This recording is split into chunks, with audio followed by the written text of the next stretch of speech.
আমরা আমরা এখন কোথায় আছি, কোন জায়গায় আছি, কি করছি, ঠিক ভিডিওটা দেখলেই আপনারা ঠিক বুঝতে পারবেন। সেই স্কুল ছাত্রছাত্রীরা পড়ালেখায় লিপ্ত হয়ে ছাত্রছাত্রীরা স্কুল কলেজে না গিয়ে কোথায় কি করছে আমরা কি সেই খেয়াল রাখছি? প্রত্যেক মা বাবাকে সচেতন হওয়া উচিত। আমাদের সন্তান স্কুলের কথা বলে, প্রাইভেটের কথা বলে কোথায় যাচ্ছে, কোথায় আড্ডায় মেতে উঠছে বন্ধু বান্ধবের সাথে।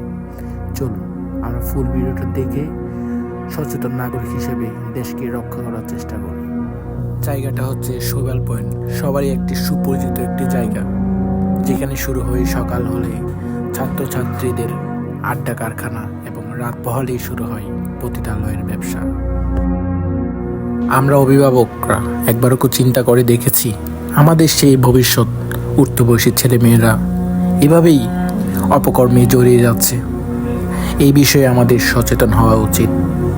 সকল মা